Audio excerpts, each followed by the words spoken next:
대한항공과 아시아나항공의 합병이 분수령을 맞았습니다. 핵심 쟁점인 아시아나항공의 화물사업 분리 매각 여부가 오늘 최종 결정됩니다. 포스코가 창사 55년 만에 첫 파업의 위기를 맞았습니다. 오늘로 예정된 최종 조정 절차에서도 합의점을 찾지 못하면 노조의 합법적인 파업이 가능해집니다. 한화오션이 올해 3분기 3년 만에 처음으로 흑자 전환에 성공했습니다. 하나의 도크에서 LNG선 4척을 동시에 건조하는 경쟁력 있는 생산 체계도 구축했습니다. 미국 금융당국이 비트코인 현물 ETF를 승인할 것이란 기대감에 비트코인 가격이 급등하고 있습니다.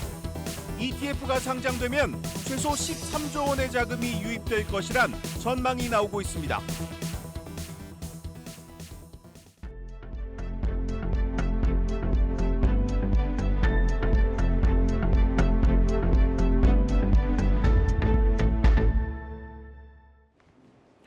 뉴스플러스 시작합니다.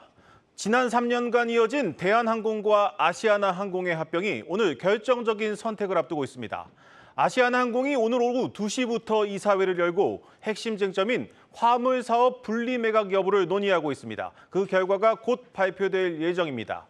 이 화물사업 매각은 유럽 경쟁당국의 승인을 받기 위한 필수적인 사안으로 대한항공과 아시아나항공 합병의 성공 여부가 달려 있습니다. 취재기자 연결해 현재 상황 알아보겠습니다. 유호성 기자. 네, 화물사업 분리 매각 여부를 결정할 아시아나항공 이사회가 3시간째 지속되고 있습니다. 찬반을 놓고 이사들 간 논의가 길어지면서 최종 결정까지 시간이 걸리는 것으로 보입니다. 화물 분리 매각 안건은 이사들의 표결로 결정되는데 전날 진광호 아시아나항공 전무가 갑작스럽게 사임하면서 5명 중 3명 이상이 찬성하면 통과될 수 있습니다. 진 전무의 사임으로 유일한 사내이사가 된 원유석 아시아나항공 대표이사는 찬성이 유력하고 사내이사 4명 중 2명 이상은 찬성할 가능성이 크다는 관측이 우세합니다. 찬성하는 측에서는 아시아나항공이 지난 6월 기준 부채 비율이 1741%에 달하는 만큼 합병이 무산될 경우 생존 자체가 어려워질 수 있다고 주장하고 있는 것으로 전해집니다. 다만 부결 가능성을 완전히 배제할 수는 없는 상황입니다. 결과 나오는 대로 다시 전해드리겠습니다.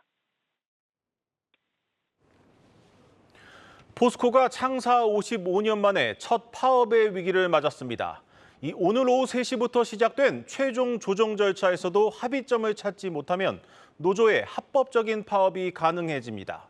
고용욱 기자의 보도입니다. 포스코가 창사 55년 만에 파업 기로에 놓였습니다. 중앙노동위원회가 오늘 최종 조정 중지 결정을 내리면 포스코 노조는 파업권을 얻게 됩니다. 포스코 측은 파업 시 생산 차질과 납품 지연에 따른 페널티로 하루 수백억 원 손실이 예상된다고 설명했습니다. 노사 양측 교섭위원들은 장시간 회의에 대비해 숙소도 잡아놓은 것으로 알려졌습니다. 앞서 지난 주말 진행한 노조원 파업 찬반 투표에서 75%가 파업에 찬성할 만큼 파업 분위기가 높습니다. 투표에는 조합원 11,000여 명 중 96%가량이 참여했습니다. 이번 최종 회의의 관건은 임금을 얼마나 올리는지입니다. 기존안은 포스코 노조가 기본급 약 39만 원 인상을, 사측은 16만 2천 원 인상을 제시했습니다. 최종안은 공개되지 않았는데 여기서 노사 양측이 얼마만큼 양보했는지에 따라 조정 여부가 결정될 것으로 보입니다. 단체 협약은 조율 마무리 단계입니다. 노조는 파업권을 얻게 될 경우 배지 착용부터 시작해 투쟁 강도를 높이겠다는 계획입니다. 부분 파업을 할지 전면 파업을 할지 시기는 언제로 할지 등은 아직 정해지지 않았습니다. 실제 파업 시 노조원의 소득을 보전해주는 투쟁기금이 수억 원 수준이어서 파업이 장기화될지는 미지수입니다. 다만 노사 모두 조정이 중지되더라도 협상은 계속될 것이라며 출구를 마련해뒀습니다. 한국경제TV 고영욱입니다. 오늘 우리 주식시장이 소폭 상승하긴 했지만 여전히 움츠러든 투자 심리는 살아날 조짐을 보이지 않고 있습니다. 이 저가 매수에 기회가 왔다는 분석도 있는데 결국 바닥이 어디인가, 그리고 반등의 신호가 보이는지가 중요한 시점입니다. 박승환 기자가 정리했습니다. 증권가에서 코스피 바닥을 내다보는 첫 번째 근거는 환율로 따져본 가격입니다. 코스피 자체는 연초 대비 플러스 상승률을 유지 중이지만 달러로 환산한 코스피는 이미 연초 대비 마이너스로 전환됐기 때문입니다. 잇따른 매도로 지수를 끌어내렸던 외국인 투자자들에게 가격 매력이 커졌다는 의미입니다. 국내 투자자들에게도 매력적인 레벨이라는 분석이 나옵니다. 현재 200일 이동평균선이 과거 코로나 사태나 경기 침체를 제외할 경우 중요한 변곡점이 되었을 때 수준으로 내려왔다는 점이 반등의 신호로 해석됩니다. 증권가에서는 이 같은 점을 근거로 추가 매수하거나 비중을 유지하는 전략을 추진하고 있습니다. 주당 순자산 가치 역시 역사적 저점 수준까지 떨어졌다는 점도 하락세가 마무리 국면에 접어들었다는 분석의 배경으로 분류됩니다. 다만 최근 미국을 중심으로 국채금리가 급등한 만큼 과거 케이스와의 단순 비교는 곤란하다는 지적도 나옵니다. 이번 주 현지 시간 2일 애플의 실적 발표가 다가오는 가운데 4분기 연속 매출 감소가 예상돼 있는 상황. 추가로 미국 연방준비제도와 일본은행을 비롯한 주요국 중앙은행들의 기준금리 결정에 투자자들의 관심이 커지고 있습니다. 주말을 앞두고는 10월 미국의 고용보고서까지 공개될 예정이어서 대형 이벤트 결과를 지켜본 뒤 투자 결정에 나서도 늦지 않다는 지적도 나옵니다. 한국경제TV 박승환입니다.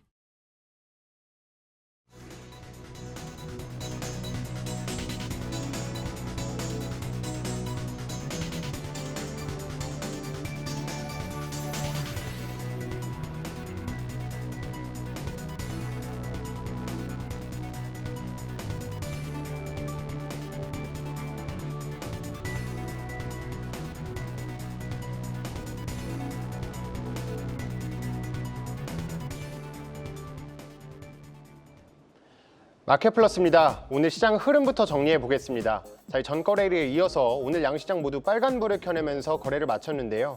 자, 오늘도 코스피에서 외국인은 순매도하긴 했는데 이 매도세가 한풀 꺾였다는 점이 긍정적입니다. 자, 국내 시장에서 외국인의 패시브 자금 유출은 지난 8월 8일부터 역대 최장기간 이어져 왔는데요. 자, 다우투자증권은 오늘을 기준으로 이 적정 유출액에 비해서 더 적은 금액이 빠져나가면서 자, 이 증시의 직접적인 하방 압력은 일단락되어 가고 있다. 이같이 분석했습니다. 자, 주도 업종도 한번 살펴보겠습니다. 자, 에코프로 그룹주를 비롯해서 2차 전지 업종도 주목받았는데 자, 오늘의 주인공은 무엇보다 로봇 섹터였습니다. 자, 이른바 대장주인 두산 로보틱스의 주가 오늘 25% 넘게 급등했고요. 또 에브리봇, SBB테크 같은 기업들의 주가 역시 오랜만에 반등에 성공했습니다. 자, 일각에선 로봇 산업 예산안과 관련해서 확인되지 않은 이야기들이 여의도 증권가에서 전해졌는데요. 자, 산업부 담당자는 처음 듣는 이야기라며 선을 그었습니다. 한편 두산 로보틱스의 보유해소 물량 약 140만 주가 다음 주 월요일에 해제됩니다. 이 경우엔 주가에 하방 압력을 줄 수 있다는 점 투자에 참고하셔야겠습니다. 두 번째 이슈 전해드리겠습니다. 자, 시장에 이어서 기름 얘기로 준비를 했습니다. 자, 유가 관련 이야기인데요. 자, 이 중동 지역에서 발생한 전쟁의 불길이 쉽게 사그라들 것 같지 않습니다. 자, 이스라엘군이 하마스를 상대로 전면전이 아니라 이 단계적으로 전선을 확대할 것으로 전해지면서 아무래도 갈등이 장기화될 것으로 보이기 때문입니다. 자, 이 같은 소식이 전해지면서 유가도 고공행진을 이어가고 있습니다. 자, 한풀 꺾이는 듯했던 서부 텍사스 원유 그리고 브렌트유 같은 경우에 보시는 것처럼 다시 고개를 들고 있습니다. 자, 고유가 기조가 장기화될 수 있다 이런 전망이 나오는 가운데 관련 기업들의 실적은 대박이 났습니다. 자, 오늘 실적을 발표한 S-오일은 전년 동기 대비해서 영업이익이 68% 가까이 늘었다고 밝혔고요. 또 대한유화도 8개 분기 만에 흑자 전환에 성공했다고 전했습니다. 자, 시장에선 정유 제품의 정제 마진의 강세 그리고 또 유가 상승의 영향으로 실적이 개선된 것으로 보고 있는데요. 자, 오늘 시장에서도 한국 석유가 상한가를 기록하는 등 관련 기업의 주가 급등하면서 거래를 마쳤습니다. 마지막 소식 전해드리겠습니다. 마지막 소식은 리딩방 관련 소식으로 준비를 했습니다. 자, 이 투자자들을 현혹하는 리딩방 운영업자들이 세금 폭탄을 맞게 될 수 있다는 소식인데요.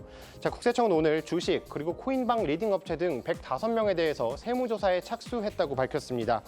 자, 이들은 수익률 300%를 보장하겠다 또는 아직 공개되지 않은 작전주 정보를 알려주겠다는 등 이런 허위 정보를 통해서 이들에게 수십억 원을 빼앗은 혐의를 받고 있습니다.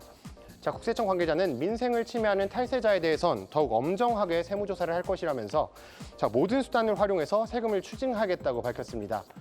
자, 국세청뿐만 아니라 금융당국에서도 이런 불법 리딩방 소탕에 대한 의지를 밝히고 있습니다. 자, 앞서 이복현 금융감독원장도 국회에 출석해서 자, 불법 리딩방 같은 민생을 침해하는 금융범죄에 대해선 관계기관과 공조해서 총력으로 대응하겠다고 밝히기도 했습니다. 자, 저만 하더라도 오늘 몇 건의 불법 리딩방 초대 문자를 받았습니다. 자, 이렇게 투자자들을 노리는 악질 업자들에 대해선 그에 걸맞는 처벌이 가해지길 바라봅니다. 지금까지 마켓플러스 전해드렸습니다.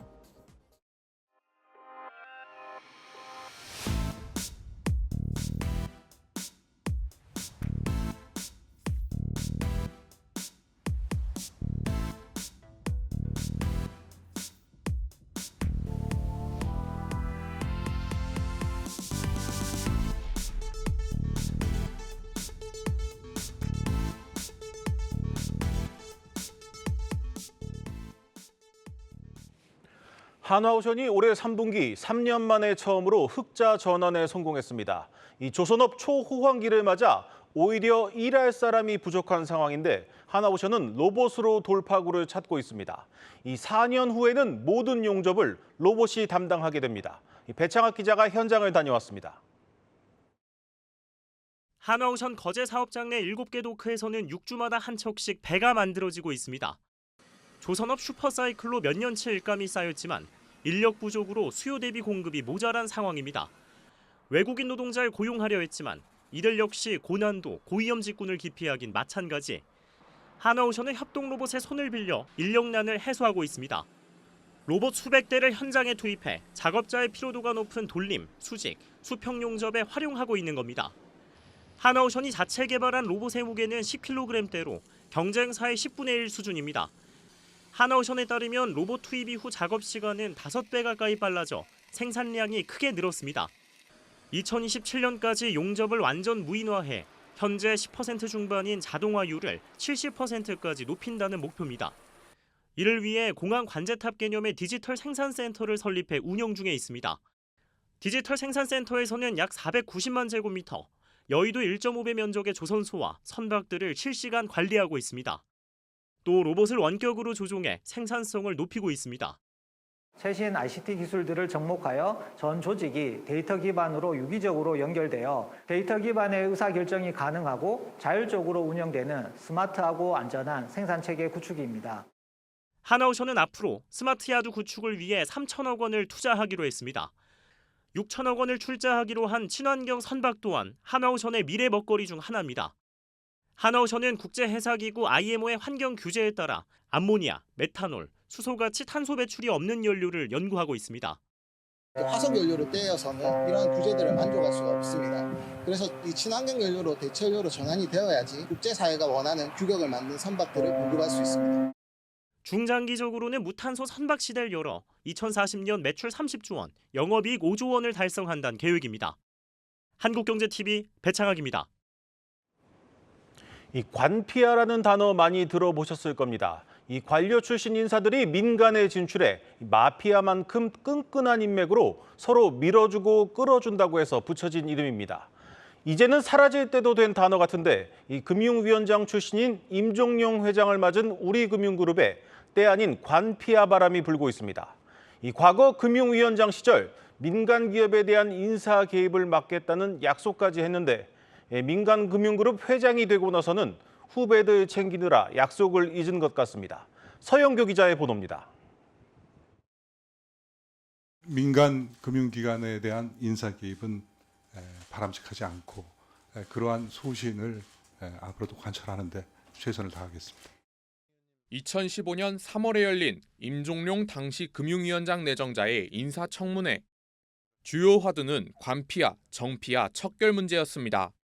얼마 뒤 열린 환경 밀레니엄 포럼에 기조강연 연사로 나선 임종용 당시 금융위원장. 민영화를 추진하고 있던 우리은행을 콕 집어 정부가 경영에 관여하지 못하도록 제도적 장치까지 만들 수 있다고 단언한 바 있습니다. 그로부터 약 8년 뒤 금융당국의 압박 속에 손태승 전 우리금융그룹 회장이 물러나고 그 후임에 자리 잡은 이가 관 출신 임종용 회장입니다. 취임 전부터 관피아 논란의 중심에 서 있던 임 회장. 그런데 취임 이후엔 관료 낙하산까지 주요 고위직에 꽂은 것으로 드러났습니다. 관료 후배인 박정훈 전 FIU 원장을 지난 7월 우리금융 자회사인 우리금융경영연구소 대표로 임명한 겁니다. 이 회장님 입장에서도 이 자리는 우리금융 지주가 관하고 소통하는 채널들의 자리라고 생각을 하고 계시는 거죠. 김지현 위원장하고 임종 회장이 또 워낙 친하시니까 둘이서 좀 교감은 있으셨던 것 같아요. 금융에서 혹시 보낼 수 사람이 있겠냐. 이 밖에도 기재부, 금융위, 금감원 출신 인사들은 우리금융의 주요 임원 자리를 꿰차고 있습니다. 여타금융그룹이 투명한 지배구조와 실적 개선이란 선순환 구조를 만들고 있는 것과 사뭇 대조적인 모습입니다. 관피와 이런 사람들이 이렇게 시장에 깔려서 알게 모르게 그 사람들이 국가의 자원 배분을 결정하는 것이거든요.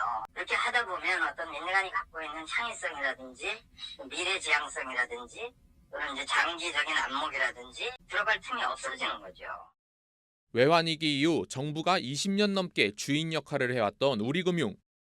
민영화를 계기로 관치 그림자에서 벗어나는 듯 했지만 임 회장이 취임한 이후 관피아 논란은 한층 더 커지고 있습니다. 한국경제TV 서영교입니다.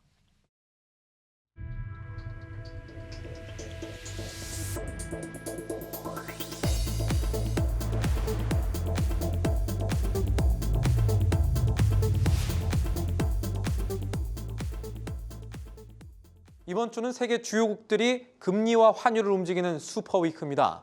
우리 시간으로 31일, 일본의 수익률 통제 정책 YCC가 수정될지 초미의 관심사입니다. 엔저와 인플레 부담에 일본식 무제한 국채 매입이 점점 잦아들 가능성이 보이는 겁니다. 외신들은 일본이 마이너스 0.1% 수준인 현재 기준금리는 건드리지 않겠지만 강력한 금융 완화 정책인 YCC는 수정할 수 있다는 보도를 내놓습니다. YCC 수정이 현실화된다면 달러당 150엔 수준까지 떨어졌던 엔화 가치는 상승 변곡점을 맞게 되고 채권 시장 역시 출렁일 수 있습니다. 다음 달 2일 열릴 미국의 연방공개시장위원회 FOMC 자체는 먹을 것 없는 소문난 잔치가 될 가능성이 높습니다. 시장이 보는 미국의 금리 동결 확률은 30일 기준 90%가 넘습니다. 시장의 방향성은 금리 동결보다는 FOMC 기자회견에서 있을 제롬 파월 연준 의장의 발언에 좌우될 전망입니다. 월가는 대체로 연준이 금리를 동결하되 파월 의장이 기자회견에서 매파적인 발언을 할 것으로 봅니다. 최근의 데이터가 시장의 예상보다 조금씩 높게 나온 것이 매파적 동결을 월가가 예상하는 배경입니다. 같은 날엔 미국 재무부의 국채 발행 계획까지 나옵니다. 미국이 앞으로 국채를 얼마나 찍을지 시장에 알려주는 겁니다. 발행 규모가 크면 클수록 채권 수익률 역시 더 높아질 수 있습니다. YCC 조정과 FOMC, 미국의 국채 발행 계획 모두 우리 환율과 금리엔 불확실성을 가져다주는 요인입니다. 환율이 떨어지면 우리도 금리를 미국 수준만큼 따라가야 한다는 불안감도 커지겠죠. 각국의 금리 슈퍼위크를 주목해야 할 이유입니다. 한국경제TV 신인규입니다. 미국 금융당국이 비트코인 현물 ETF를 승인할 것이란 기대감에 비트코인 가격이 어느새 5천만 원 선을 넘보고 있습니다. ETF가 상장되면 최소 13조 원의 자금이 유입될 것이란 전망 속에 강세장이 이어지고 있습니다. 이민재 기자의 보도입니다. 현물 ETF에 대한 기대로 비트코인은 지난 한 주에도 14% 이상 올랐습니다. 현물 ETF가 어느 정도 가시화됨에 따라 시장은 현물 ETF로 몰릴 자금에 대한 여러 추정치를 내놓고 있습니다.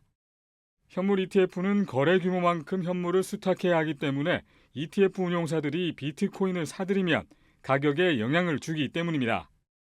먼저 디지털 금이라 불리는 비트코인과 실제 금을 비교해 금 ETF만큼의 자금 유입이 있을 것이란 낙관적인 전망이 부각됐습니다.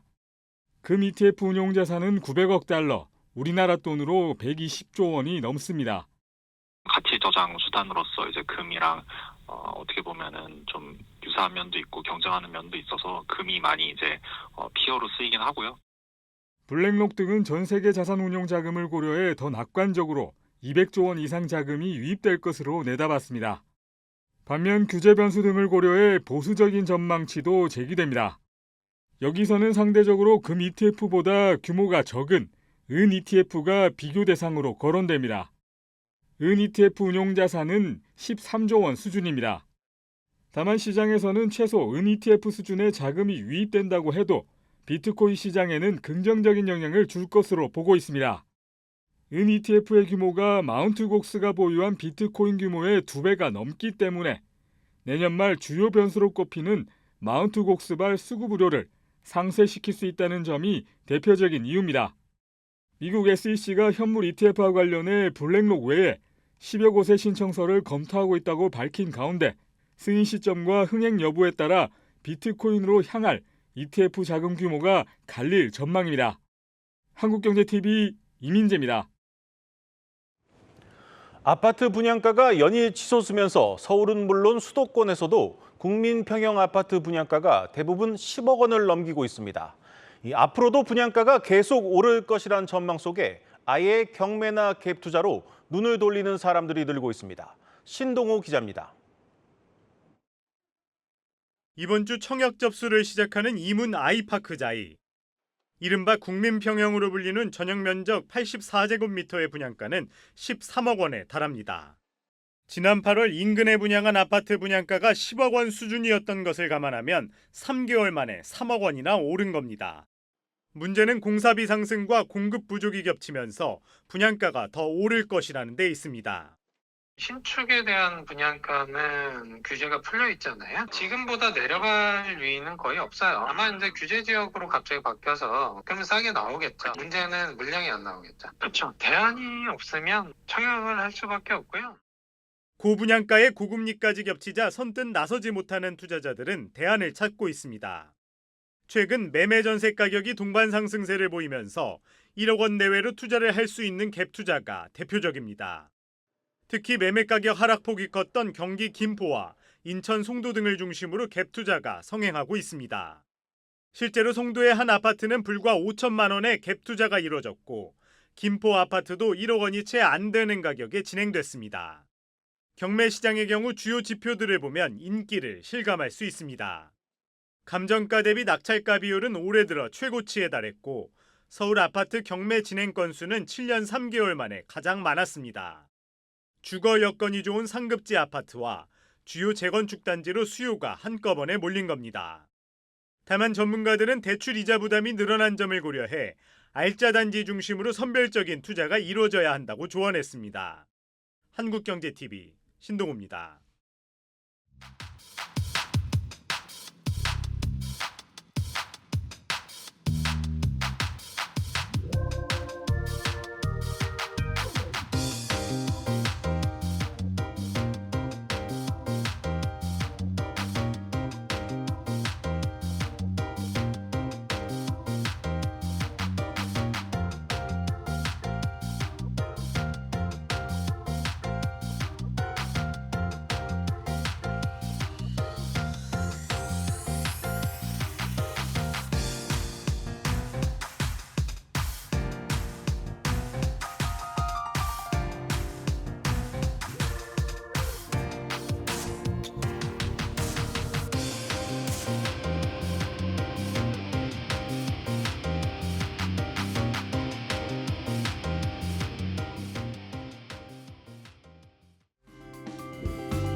뉴스플러스 오늘 준비한 순서는 여기까지입니다. 시청해주신 여러분 고맙습니다.